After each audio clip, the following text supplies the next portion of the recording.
Hello दोस्तों, कैसे हैं सभी आप। मैं आशा करता हूं आप सभी ठीक होंगे।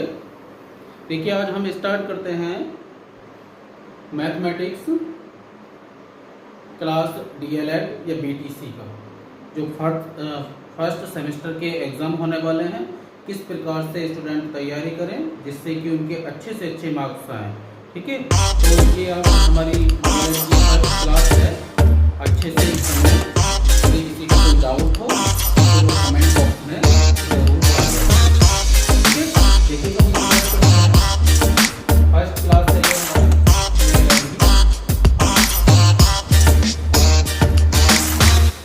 देखो, जो राजन वाली बुक है उसी से हम स्टार्ट करेंगे इसे।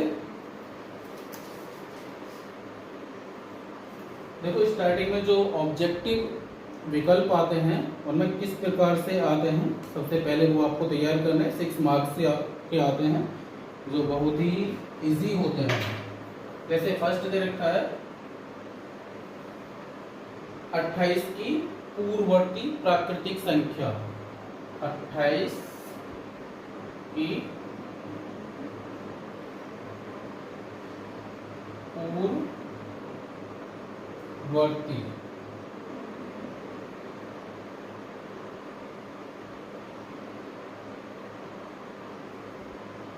प्राकृतिक संख्या।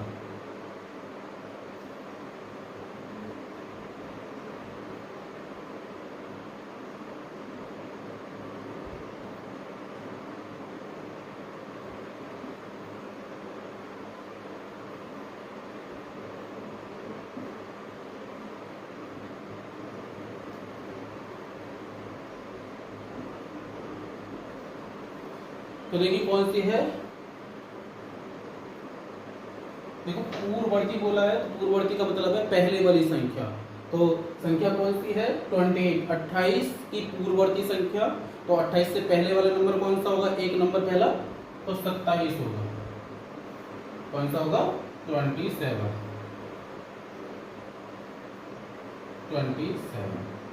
ठीक है, बहुत ही इजी आंसर है।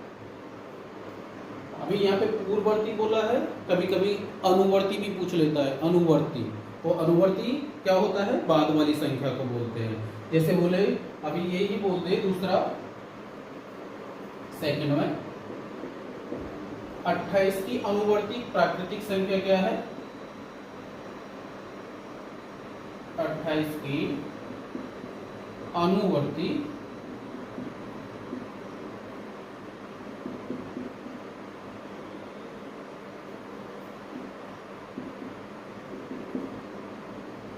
प्राकृतिक संख्या।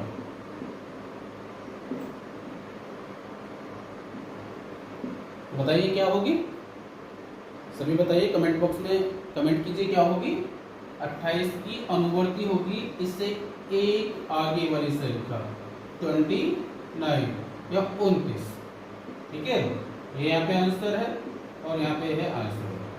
आपको ये याद रखना है, पूर्ववर्ती बोले तो पहले वाली एक संख्या लिखनी है और अनुवर्ती बोले तो बाद वाली एक संख्या आपको लिखनी है। ठीक है, नेक्स्ट आगे चलते हैं। देखो, ऑब्जेक्टिव तो बहुत ही आसान दिए हुए हैं। ये पूछा है वे सभी संख्याएं, एक क्वेश्चन दिया है कि वे सभी संख्याएं जो 2 से पूर्णतः विभाजित नहीं होती कहलाती हैं। तो आपको पता होगा जो 2 से नहीं कटती उन्हें विषम संख्याएं बोलते हैं। क्या बोलते हैं?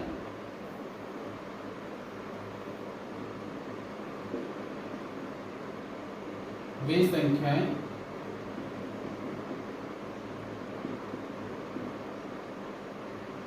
जो 2 से विभाजित नहीं होती।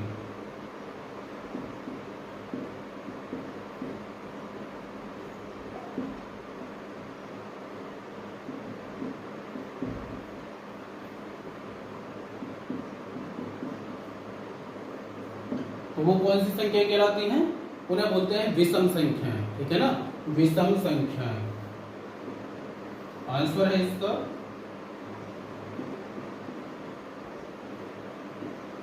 विषम संख्या।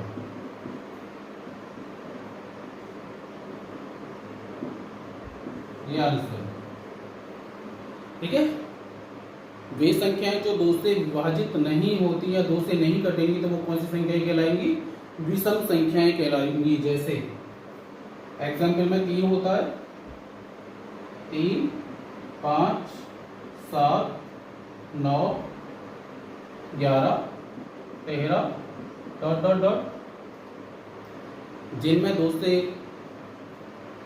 भाग नहीं जाएगा वो सभी क्या संख्या कहलाएंगी? विषम संख्याएं कहलाएंगी। नेक्स्ट आगे चलते हैं।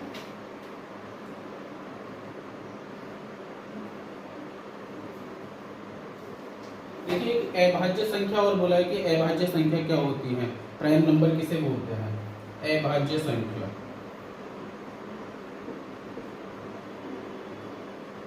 अभाज्य संख्या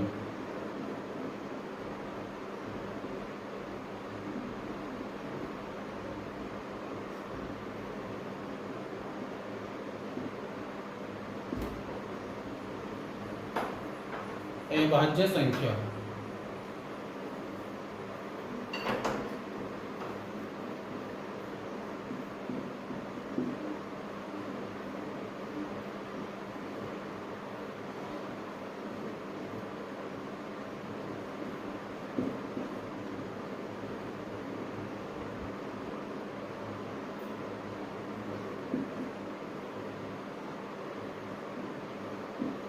बताइए तो अभाज्य संख्या किसे कहते हैं?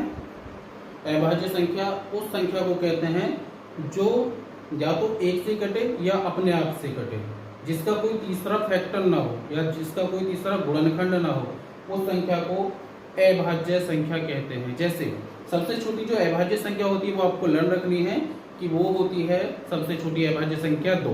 ठीक है, जैसे 2 से हम स्टार्ट करें। अभी आपको पता चल गया अभाज्य संख्या क्या है? वे संख्याएं जिसके केवल 2 फैक्टर होते हैं, एक तो 1 होता है और एक जो संख्या होती है वो स्वयं होती है, इसके अलावा कोई तीसरा फैक्टर ना हो। ठीक है, वो अभाज्य संख्याएं कहलाती हैं। जैसे अभी हमने बताया आपको सबसे छोटी जो अभाज्य संख्या है वो है 2। कौन सी है? 2, 3, 5, 7, 11,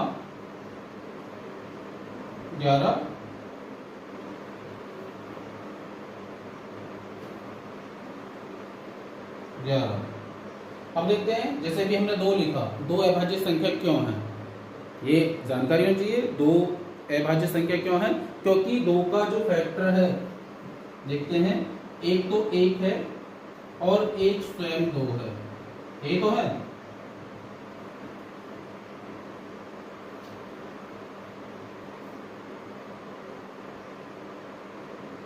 ठीक है।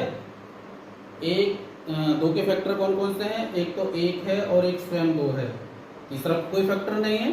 जो तीसरा फैक्टर नहीं है तो 2 सबसे छोटी अभाज्य संख्या है। ठीक है, नेक्स्ट जैसे 3 दे रखा है, 3 की भी देख लें। 3 की जो फैक्टर होंगे वो 1 होगा और एक स्वयं कौन सा होगा? 3 होगा।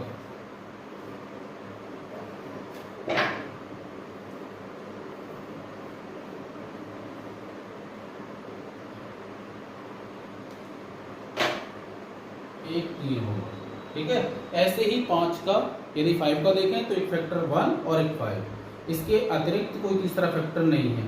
तो ऐसे नंबर जिनके केवल 2 फैक्टर होते हैं, एक 1 और एक स्वयं, ठीक है, इनके अलावा कोई तीसरा फैक्टर ना हो तो उन्हें प्राइम नंबर बोलते हैं या अभाज्य संख्याएं बोलते हैं। ठीक है, आप इनको नोट कीजिए, फिर आपको आगे बताते हैं। देखिए, आगे हमने क्वेश्चन उतार दिए हैं, आगे क्वेश्चन नोट किए हैं जो ऑब्जेक्टिव में आते हैं या शॉर्ट में 1 मार्क्स के आते हैं डीएलएड में। वो क्वेश्चन देखिए किस प्रकार से करने हैं। इसमें फर्स्ट वाला क्वेश्चन क्या है? 90 डिग्री के कोण को कहते हैं, 90 डिग्री के कोण को सभी जानते हैं क्या बोलते हैं। ऑप्शन में मेरे रखा है न्यून कोण, समकोण, अधिक कोण या सरल कोण। बताइए कमेंट में क्या क्या बोलते हैं 90 डिग्री के कोण को? बताइए। समकोण बोलते हैं। ये वाला जो ऑप्शन है ये राइट ऑप्शन है, समकोण। ठीक है, बहुत ही इजी क्वेश्चन है, 90 डिग्री के कोण को बोलते हैं समकोण, ठीक है। और 90 डिग्री से जो कम कोण होता है उसे न्यून कोण बोलते हैं, ठीक है ना, ये भी याद रखना है। सेकंड क्वेश्चन दिया है 15% का भिन्न रूप होगा, जो 15% है उसका भिन्न रूप हमें देखना है। विकल्प दे रखे थे, ऑब्जेक्टिव दिए हुए हैं और इसको हमें सॉल्व करना है, तो सॉल्व करके बताएंगे किस प्रकार करना है। देखना, ये दे रखा है 50%। यदि ये परसेंट का जो साइन दे रखा है, प्रतिशत का जो साइन है, इसको हटाने के लिए हम क्या करते हैं, 100 से डिवाइड करते हैं, क्योंकि पता है जो परसेंटेज निकालते हैं वो 100 में निकालते हैं, ठीक है। तो हमने क्या किया, 100 से डिवाइड कर दिया। अब इसको आगे सॉल्व करेंगे, तो 15 दे रखा है, 15/100, इसे क्या करेंगे, 5 से ऊपर नीचे काट सकते हैं। देखो 5 से इसे काटेंगे, 15 को 3 टाइम कटेगा, और 5 से इसे काटेंगे 25 टाइम। 5 से काटेंगे 25 जाएगा, 20 टाइम जाएगा, और दो 5 टू 10, 20 टाइम। तो देखिए क्या आया, 3/20। अब तो ये और सॉल्यूशन नहीं हो रहा है इसका, ठीक है ना। तो 3/20 इसका क्या है, भिन्न रूप है, ठीक है ना, यही आंसर है इसका। नेक्स्ट ये बोला है 3/2 का गुणात्मक प्रतिलोम। तीसरे क्वेश्चन में क्या बोला है, 3/2 का गुणात्मक प्रतिलोम का मान है। तो गुणात्मक प्रतिलोम में होता क्या है, जो नंबर होता है उसी की मल्टीप्लाई नहीं, उल्टा करके लिख देते हैं उसे। जैसे 3/2 दे रखा है, यहाँ पे क्या दे रखा है, 3/2, तो इसका जो गुणात्मक प्रतिलोम होगा 2/3। इसी की विपरीत जो अंश दे रखा है उसको हर में लिखना है और हर को अंश में लिखना है, ठीक है। तो गुणात्मक प्रतिलोम कितना हो जाएगा इसका, 2/3, यही आंसर, ठीक है ना। नेक्स्ट फोर्थ क्वेश्चन देखते हैं। यहाँ पे ये दे रखा है 5x प्लस कोष्टक में दे रखा है 7x - 3 का मान है। तो इसका मान क्या होगा, सबसे पहले हम सॉल्व कैसे करते हैं, जो ब्रैकेट के अंदर वैल्यू होती है पहले ब्रैकेट को खोलते हैं, उसके बाद बाहर वाली वैल्यू को सरलतम रूप में लिखेंगे। किस प्रकार, देखो ये 5x दे रखा है, प्लस ब्रैकेट खोलेंगे तो क्या आएगा, 7x - 3। अब देखते हैं जो x वाली वैल्यू दी हुई है, x वाली वैल्यू देखो 5x है और 7x है, 5 भी प्लस का है और 7 भी प्लस का है। 5x और 7 कितना हो गया, 5 और 7 कितना होता है, 12, 12 लिख दो, 12x और माइनस का 3। इससे आगे तो सॉल्व नहीं होगा, तो इसका आंसर यही है, 12x - 3। आप नोट कीजिए इसे या इसका स्क्रीनशॉट ले लीजिए, ठीक है। फिर आगे हम नोट करेंगे और क्वेश्चन कीजिए जल्दी।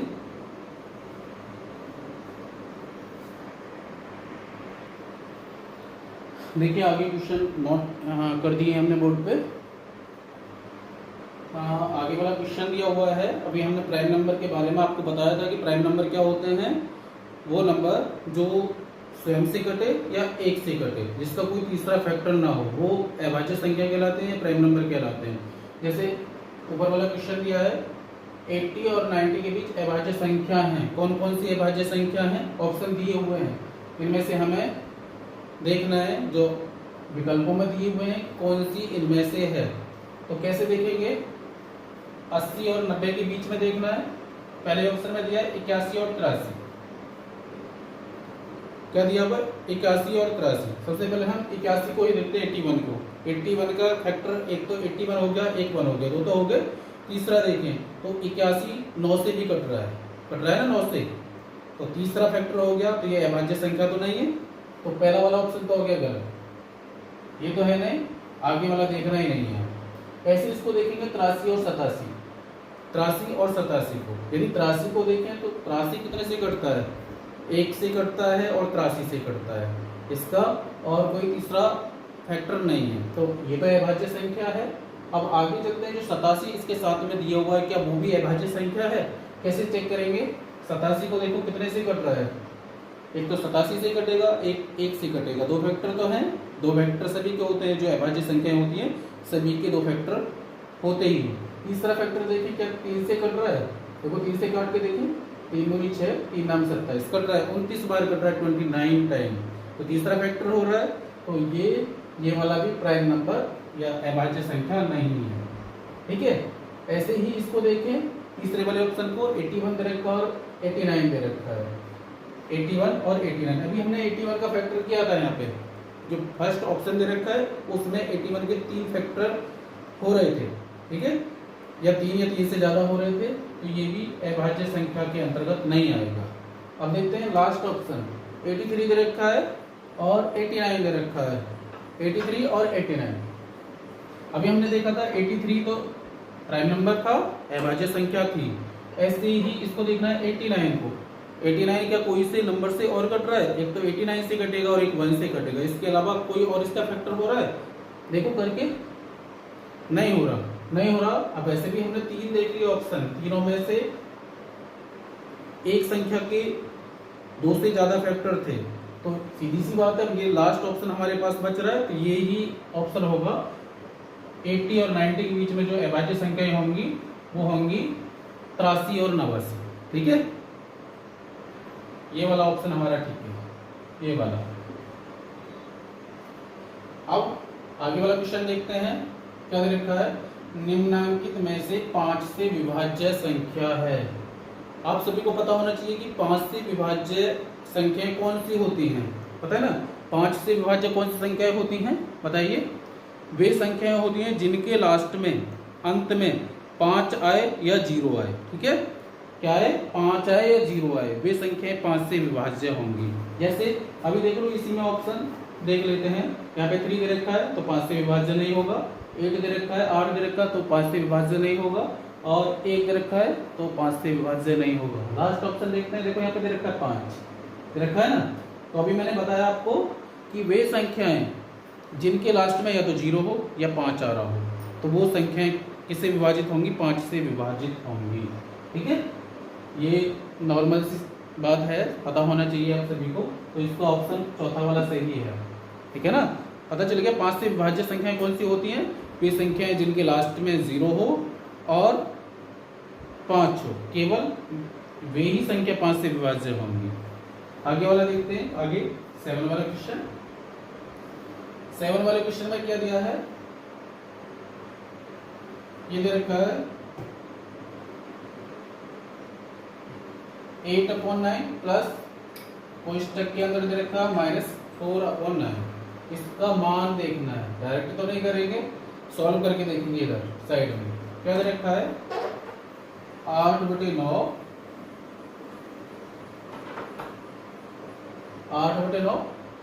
प्लस, देखो इस वाले ब्रैकेट को हम खोलेंगे, प्लस माइनस क्या होता है? मल्टीप्लाई करें, प्लस माइनस माइनस होता है, माइनस लिख दिया, कितना है? 4/9। ठीक है, अभी देखो दोनों नंबरों के बीच नीचे जो हर दे रखा है 9 है, तो एलसीएम कितना आ जाएगा इसका बताइए? एलसीएम 9 ही आ जाएगा। ठीक है, यदि दोनों के नीचे हर सेम है और बीच में माइनस दे रखा है, तो बड़े वाले नंबर में से छोटे वाले नंबर को घटा देना। देखो जैसे ये दे रखा 8 में से क्या माइनस कर देंगे? ये वाला दूसरा वाला नंबर, बीच में माइनस है तो डायरेक्ट ही माइनस करना। तो क्या बचेगा? 8 में से 4 गया, कितना बचेगा? 4/9 4/9 आ गया। देखो 4/9 कौन सा ऑप्शन दे रखा? फर्स्ट वाला ही ऑप्शन दे रखा है। ठीक है ना, तो ये वाला ऑप्शन ठीक है। बताएं जल्दी, किसी को कोई डाउट हो तो कमेंट बॉक्स में बता दें जल्दी। दोबारा से हम समझाने की कोशिश करेंगे जिससे कि आपके अच्छे मार्क्स आए। आगे पेपर में नॉर्मली पेपर आता है डीएलएड का, ज़्यादा कोई हार्ड नहीं आता। बाकी जिसने नहीं पढ़ा है मैथ, आर्ट वाले स्टूडेंट जो डीएलएड करते हैं उनके लिए बहुत हार्ड पड़ता है, इसलिए वो ध्यानपूर्वक करें सवालों को, जिससे अच्छे मार्क्स आए आपके। ठीक है, अगला क्वेश्चन देखिए, 8वां क्वेश्चन। निम्नलिखित में से 9 का अपवर्तीय है। 9 का अपवर्तन मीन्स 9 से जो डिवाइड होती है संख्याएं वे कौन कौन सी हैं। अब देखते हैं, जैसे फर्स्ट वाले ऑप्शन में दे रखा 9 का अपवर्तय का मतलब होता है जिसमें 9 का भाग चला जाए। ठीक है ना, अपवर्तय का मतलब है जिसमें 9 का भाग सीधा सीधा चला जाए, या वे संख्याएं जो 9 से कट जाएं। ठीक है, वो कहलाते हैं 9 के अपवर्त। जैसे 1 दे रखा है, 9 दे रखा है, 11 दे रखा है, 13 दे रखा है, इसमें केवल एक संख्या दे रखी है 9, 9 कट जाएगा, बाकी और संख्या तो 9 से नहीं कटेंगी, तो पहला ऑप्शन नहीं है। ऐसे ही इस वाले को देखते हैं, थर्ड वाले ऑप्शन को, 3, 6, 9, 12, इसमें भी एक ऑप्शन दे रखा है 9 तो 9 का अपवर्त है, बाकी और संख्या नहीं है। ठीक है, तो फर्स्ट वाला ऑप्शन नहीं है, थर्ड वाला नहीं है। ऐसे ही फोर्थ वाला देखते हैं, 18 दे रखा है, 18 9 से कट जाएगा, चलो सही है। आगे वाला देखो 21 के 9 से कटेगा, नहीं कटेगा। ऐसे ही 25 दे रखा है, 25 भी 9 से नहीं कटेगा।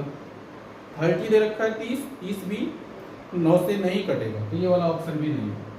अब एक ऑप्शन बच रहा है हमारा सेकंड वाला देखो क्या दे रखा है, 9 दे रखा है, 9, 18, 27, 36, तो 9 से सारी संख्या कट रही है, ठीक है ना।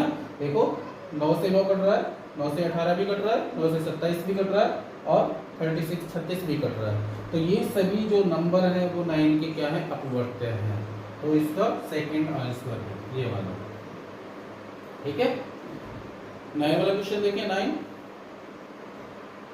9 वाले क्वेश्चन में दिया है 5/8 प्लस 3/4 मल्टीप्लाई 2/6 का मान पूछा है, ऑप्शन दिए हुए हैं इसमें।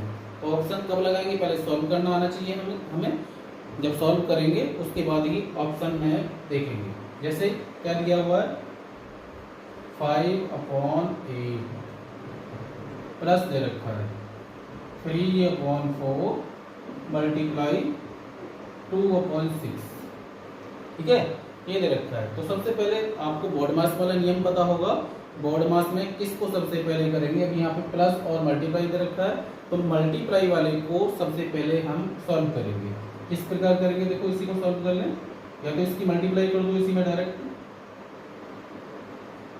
5/8 प्लस इसकी इसमें मल्टीप्लाई करेंगे तो क्या आएगा, 6/4 × 6। देखो 6 से 6 कट गया 1 टाइम, ठीक है ना, बचेगा क्या, 5/8 प्लस 1/4, ठीक है।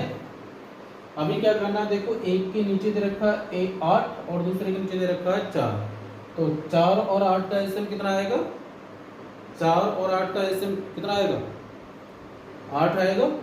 तो जहां पे 4 दे रखा है, इसको 8 करने के लिए कितने से मल्टीप्लाई करनी पड़ेगी हमें, 2 से कर रहे हैं, तो 2 हम अपने पास से लिख रहे हैं यहाँ पे, जब 2 अपने पास से नीचे लिख रहे हैं तो उतना ही हम ऊपर लिखेंगे, ठीक है। तो क्या आ जाएगा, 5/8 प्लस 2 की 1 में गुणा करेंगे तो 2/8, ठीक है ना। थोड़ा सा नीचे कर देते हैं, ठीक है ना। अब देखो 8 और 8 का एलसीएम कितना आ जाएगा, नीचे 8 ही आएगा। यदि एलसीएम दोनों के नीचे क्या है, 8 है, तो ऊपर वाले नंबर यदि प्लस में दे रखें तो ऐड कर देंगे, 5 और 2 कितना हो जाएगा, 7, ठीक है, कितना हो गया, 7/8। देखो 7/8 ऑप्शन में दे रखा होगा, दे रखा है चौथा वाला आंसर, ठीक है, चौथा वाला आंसर है। आप इसको नोट कीजिए जल्दी, फिर आगे बताएंगे आप।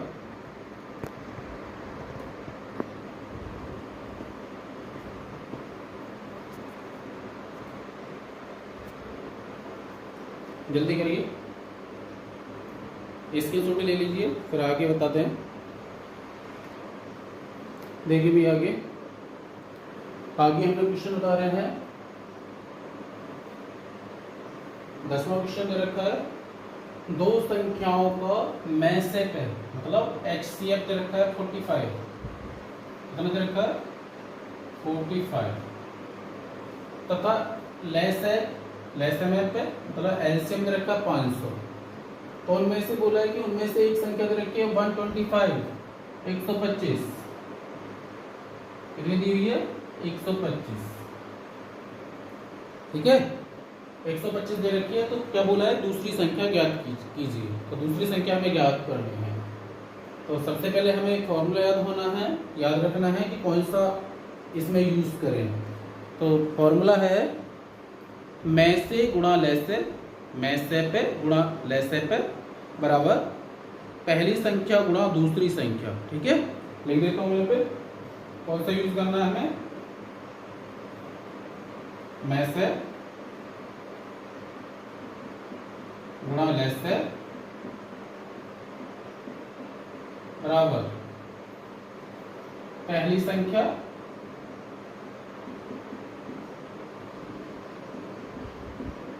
गुणा दूसरी संख्या।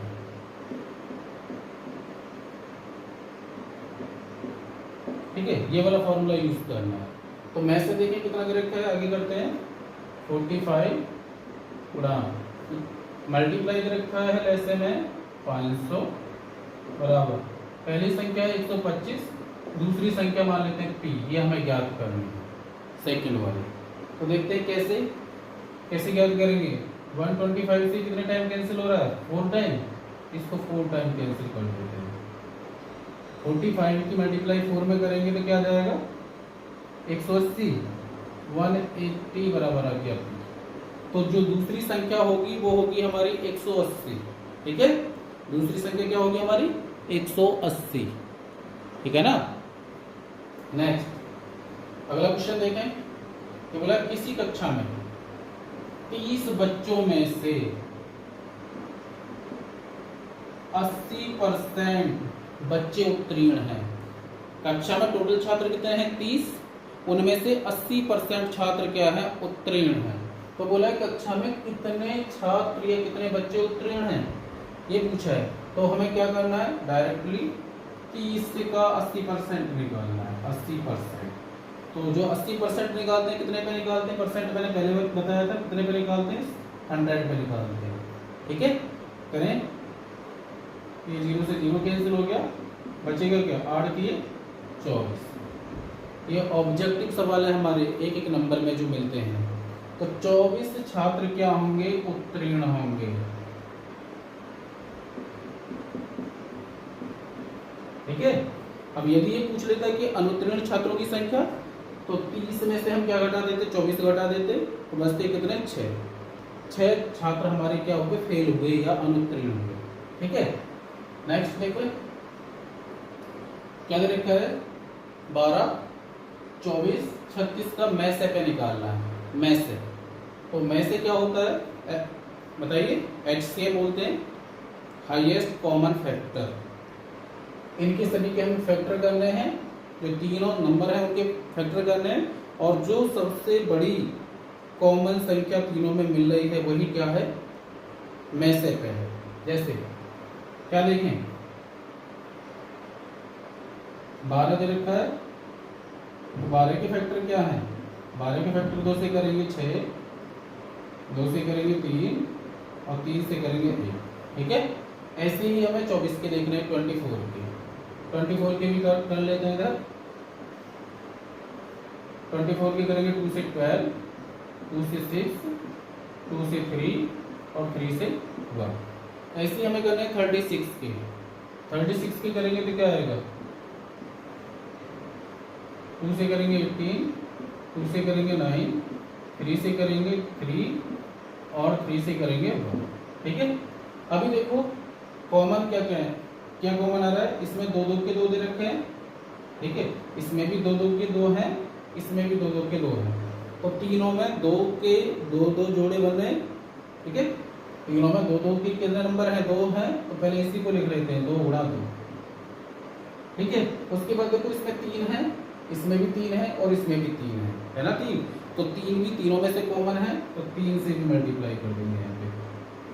अब इसका तो नंबर खत्म हो गया, जब ये सारे इसके सारे नंबर आ गए तो,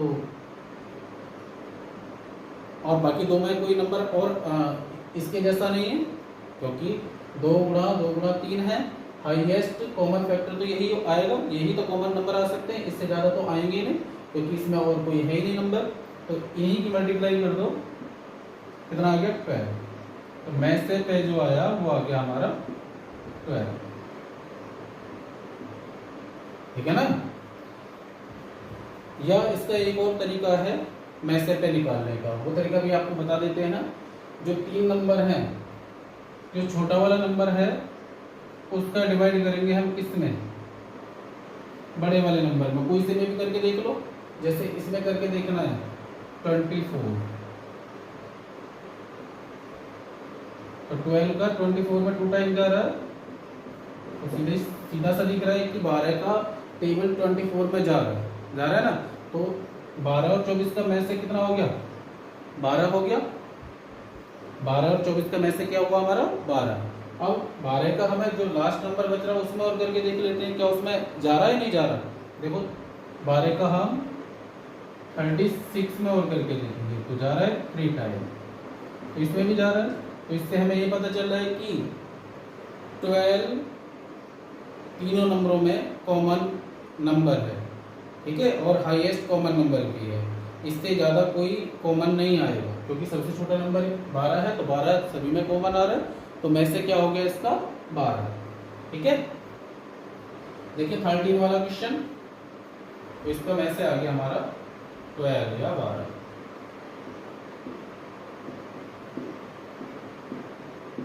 ये आंसर। देखिए 13 क्वेश्चन में बोला है 40 डिग्री का कोटि पूरक होगा। कोटि पूरक किस पे निकालते हैं, मैंने बताया था कि 90 डिग्री से जो छोटे वाले कोण होते हैं या 90 डिग्री से कोटि पूरक कोण जो होता है वो हमेशा छोटा होता है, ठीक है। तो देखते हैं जो भी यहाँ पे एक एंगल दे रखा है उसे हमें कितने में से माइनस करना है, 90 डिग्री में से माइनस करना है, ठीक है। तो ये आ जाएगा 90 माइनस 40 डिग्री इक्वल 50 डिग्री।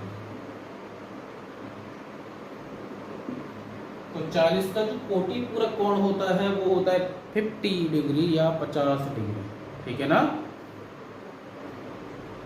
अब एक और क्वेश्चन बच रहा है 14वां क्वेश्चन। क्या दे रखा है, समुच्चय दे रखा है a बराबर सेट दे रखा है 4, 5, 6 तथा समुच्चय b बराबर दे रखा है 2, 3। तो पूछा क्या है, a यूनियन b का मान पूछा है। ये याद रखना है यूनियन में होता है क्या है, यूनियन में सभी नंबर एक एक बार आते हैं, ठीक है ना। यूनियन का मतलब है सारे नंबर हमारे आने चाहिए। तो यहाँ पे देख लेते हैं a यूनियन b बराबर हमें देखना है। तो देखो सबसे पहले छोटे नंबर से स्टार्ट कर देते हैं। 2,3 दे रखा है, 2,3, इसमें 2,3 है नहीं, तो पहले 2,3 लिखेंगे हम, 2,3। उसके बाद 4, 5, 6 एक एक बार ही तो आ रहे हैं, डबल तो कोई नंबर नहीं आ रहा है, इसमें भी नहीं है। तो मैंने भी बताया था यूनियन में क्या होता है, सभी नंबर एक एक बार आने चाहिए। तो देखें जितने भी नंबर दिए वो सभी क्या आते हैं, एक एक बार आते हैं। तो 2,3 तो हमने लिख दिया। उसके बाद 4, 5, 6, 4, 5, 6, बस यही होता है यूनियन। यदि इंटरसेक्शन बोल देता है इसमें कि इंटरसेक्शन निकालें, तो इंटरसेक्शन में दोनों में कॉमन देखते हैं कि दोनों में कॉमन नंबर कौन सा है। यदि इंटरसेक्शन देखें तो इंटरसेक्शन में दोनों में कॉमन नंबर कोई सा भी नहीं है, ठीक है, रिक्त समुच्चय बनता है, ठीक है। आप इसको नोट डाउन कीजिए जल्दी, उसके बाद हम आपको आगे बताएंगे। जल्दी नोट कीजिए, स्क्रीनशॉट ले लीजिए इसका नहीं पे। देखिए आगे वाले क्वेश्चन 15 क्वेश्चन में बोला है 2880 भाग ब्रैकेट में दे रखा है 48 भाग 6। ये वाला क्या दिया है, 2880 भाग दे रखा है 48 भाग 6। तो आपको मैंने बताया था सबसे पहले ब्रैकेट को सॉल्व करते हैं। 2880 को ऐसे कैसे लिखेंगे, 2880 भाग, पहले ब्रैकेट वाले को सॉल्व करना है। 48 में 6 से भाग देना है, 48 में 6 से भाग देंगे तो कितना बचेगा बताइए, 8 6 कितना हो गया 48, 8 भाग जाएगा, ठीक है। अब क्या करना है, 8 का टेबल हमें इसमें पढ़ना है, पढ़े, इधर रखा है, इधर कर लेते हैं सॉल्व। 2880 भाग 8 डिवाइड में तो दे रखा है यार, ठीक है। कैसे करना है, 8 का पहाड़ा पढ़ो इसमें, 8 का टेबल पढ़ेंगे, 8 ये 24, बचेगा कितना यहाँ पे 4 बचेगा, क्योंकि 28 है, 24 बार 24 तो माइनस करेंगे, 4 बचेगा, कितना हो जाएगा 48 हो जाएगा। 4 और 8 48, 8 6 48, एक 0 है तो 0, तो यही आंसर है, ठीक है। 2880 भाग 48 भाग 6। पहले जो ब्रैकेट के अंदर होता है उसे सॉल्व करते हैं। उसे सॉल्व करने के बाद जो यदि यहाँ पे भाग दे रखा है तो भाग करेंगे, मल्टीप्लाई दे रखी है तो मल्टीप्लाई करेंगे। अभी भाग दे रखा है वहाँ पे तो भाग कर दिया, तो आंसर कितना आया इसे सॉल्यूशन करके 360 360।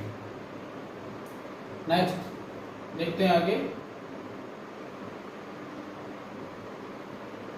16वां क्वेश्चन। ये दे रखा है एक गोले का आयतन 36 पाई घन सेंटीमीटर है तो उसकी त्रिज्या होगी। क्या दे रखा है? गोले का आयतन दिया हुआ है। सबसे पहले आप सभी को गोले का आयतन पता होना चाहिए। गोले का आयतन पता है तो क्या होता है बताइए? 6th 7th 8th क्लास में आपने पढ़ा होगा कि गोले का आयतन क्या होता है। चलो हम लिख देते हैं गोले का आयतन। गोले का आयतन बराबर होता है 4/3 पाई r की पावर 3। ठीक है, क्या होता है गोले का आयतन? 4/3 पाई r की पावर 3। ठीक है, अभी गोले का आयतन दिया हुआ है कितना, बताओ कितना दे रखा है?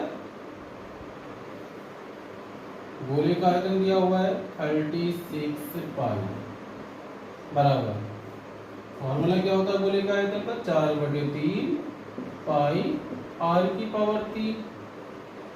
ठीक है, देखो पाई से पाई कैंसिल हो जाएगा, दोनों तरफ है पाई, बचेगा क्या?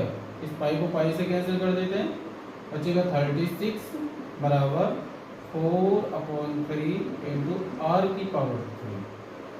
ठीक है ना। नेक्स्ट क्या करना है, इसकी इधर मल्टीप्लाई करेंगे या काट लेते हैं इससे, ये कट जाएगा, 4 से कटेगा 9 टाइम। ठीक है, और 9 को 3 में मल्टीप्लाई 9 के 3 में करेंगे तो क्या आएगा 27 बराबर r की पावर 3। ठीक है, नेक्स्ट क्या करना है, इसके फैक्टर कर लो या इसका घनमूल निकालना है, क्योंकि r की पावर 3 दे रखा है तो सीधा सीधा इसके फैक्टर कर लेते हैं हम। कैसे? इसको 27 को हम ऐसे लिख सकते हैं 3 गुणा 3 गुणा 3 बराबर r को भी ऐसे लिख सकते हैं r गुणा r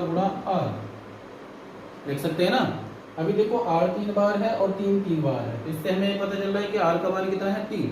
यदि हम कंपेयर करें, तुलना करें तो r का मान क्या निकल के आएगा? देखो 3 निकल के आएगा तो r का मान आ गया 3 सेंटीमीटर। यही हमारा आंसर है। सबसे पहले हमें गोले का आयतन पता होना चाहिए। यदि आयतन दे रखा है, यदि वक्र पृष्ठ दिया होता तो 4 पाई r स्क्वायर होगा। ठीक है, यदि अर्धगोला होता तो 2/3 पाई r की पावर 3 होता। तो ये फॉर्मूले आपको सभी को याद होने चाहिए, जब भी आप आसानी से इन्हें कर पाओगे। एक वीडियो में हम सारे फॉर्मूले नोट कर देंगे, वो आप याद कर लेना। ठीक है, नोट कर देंगे। अब जैसे ये भी फॉर्मूला ही है, सरसब्जी का वाला फॉर्मूला दे रखा है 17वें क्वेश्चन में। क्या दे रखा है? a प्लस बी की पावर 2 का मान होता है। यदि आपको फॉर्मूला पता होगा तो बस फॉर्मूला ही खोलना है इसका, a प्लस बी की पावर 2 का क्या होता है बताइए? a प्लस बी की पावर 2 का a की पावर 2 प्लस b की पावर 2 प्लस 2ab। देखो प्लस दे रखा है तो क्या आ जाएगा? a की पावर 2 प्लस b की पावर 2 प्लस 2ab। बस यही आंसर है इसका। यदि माइनस दिया होता तो क्या आ जाता? a की पावर 2 प्लस b की पावर 2 माइनस 2ab। ठीक है ना।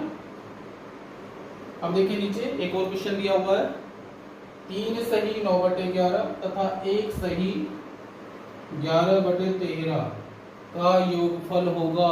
योग निकालना इनका हमें सम। कैसे निकालेंगे? पहले इसे सॉल्यूशन करना है। जो सही बटे में होता है तो हर की मल्टीप्लाई करते हैं, 11 की 3 में मल्टीप्लाई करेंगे तो कितना हो जाएगा? 33। 33 में जो अंश होता है उसे जोड़ना है। 11 थी 33, 33 और 9 कितना हो जाएगा बताइए? 33 और 9 42/11। उसके बाद बीच में बोला योगफल तो प्लस लगा दिया हमने। ठीक है ना। ऐसे ही 1 सही 11/13 दे रखा है तो 13 की मल्टीप्लाई करेंगे 1 में, 13 एकम 13 और 11 को ऐड करना है। 13 और 11 कितना होता है? 24/13।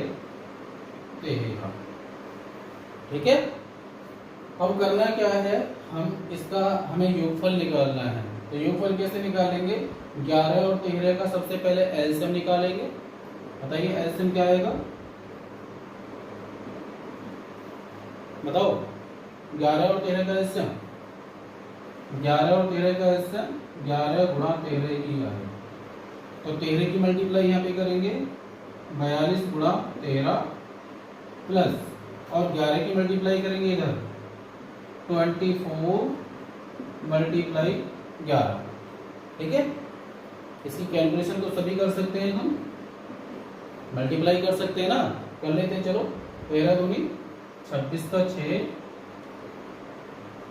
26 का 6 हो गया और 13 चौके 52, 52 और कैरी कितना है 2, 52 और 2 कितना हो गया 14 प्लस 11 की गुणा 24 में करेंगे 11 चौके 44, 11 दूनी 22, 22 और 4 कितना 26 बटे। ऐसे ही इनकी मल्टीप्लाई करनी है। 13 की 11 में कर लें, 13 एकम 13 का 3, दिख रहा है नहीं दिख रहा? थोड़ा सा नीचे कर देते हैं।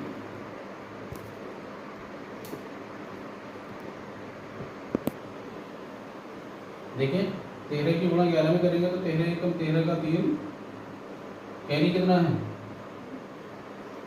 1, 13 एकम 13, 13 रे 14, 143। ऊपर वालों को ऐड कर दे, ऐड करेंगे तो क्या आएगा बताइए 4 और 6, बताइए 4 और 6 कितना होता है 10, 10 की 0, 6 और 4 10, 10 और 1 कैरी का था 11, कैरी 1, 2 और 5 7 और 1 हासिल का और बटे 143। ठीक है, या तो इसको यहीं पे छोड़ दो, यदि फ्रैक्शन फॉर्म में लिखना चाहें सही बटे के रूप में तो इसका इसमें डिवाइड करना है हमें। ठीक है, ये यहाँ तक भी ठीक है। आप इसको नोट कीजिए जल्दी, फिर आगे आपको बताएंगे। और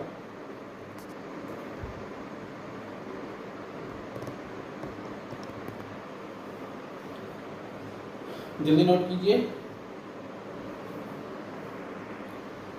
देखिए शॉर्ट क्वेश्चन में 2 क्वेश्चन और दे रखे हैं। क्या है 5897 में 8 का स्थानीय मान। तो स्थानीय मान और जातीय मान आपको आता है 1 नंबर में, विकल्पों में पूछ लेता है डीएलएड में फर्स्ट सेम में। तो किस प्रकार निकालते हैं स्थानीय मान और जातीय मान? देखो स्थानीय मान किस प्रकार निकालते हैं।